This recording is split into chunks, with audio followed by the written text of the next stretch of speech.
Frazė, kurią labai svarbu mokyti vaiką nuo mažumės, yra stop, man taip nepatinka. Tai yra puikus būdas vaikui išmokti reguliuotis ir užsidėti ribas tiek fizinės, tiek emocinės, bei saugoti save santykėje su kitu žmogumi.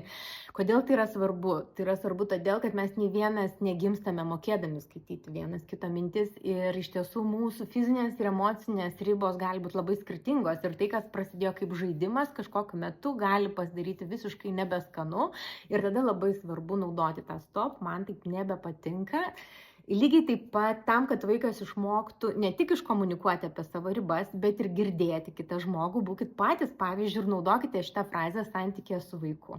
Sakykit, stop, man taip nepatinka. Jeigu vaikas pasirenka jūsų neišgirsti, pakartodami šitą frazę, tiesiog sustabdykite vaiką nuo jūsų ribas pažeidžiančio veiksmo. Taip vaikas mokysis sveikų, adekvačių ribų santykiai ir tai yra labai svarbi socialinių įgūdžių dalis.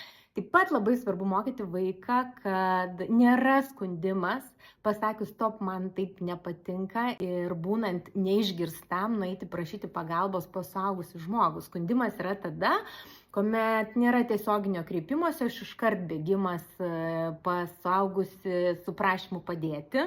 Tai jeigu vaikas iškomunikavo ir pasakė stop, man taip nepatinka ir kitas vaikas pasirinko jo neišgirsti, tai kvietimasis suaugusio žmogaus pagalbos yra vienintelis tinkamas būdas, nes mes juk nemokome vaikų muštis ir taip reaguoti į ribų pažeidimus.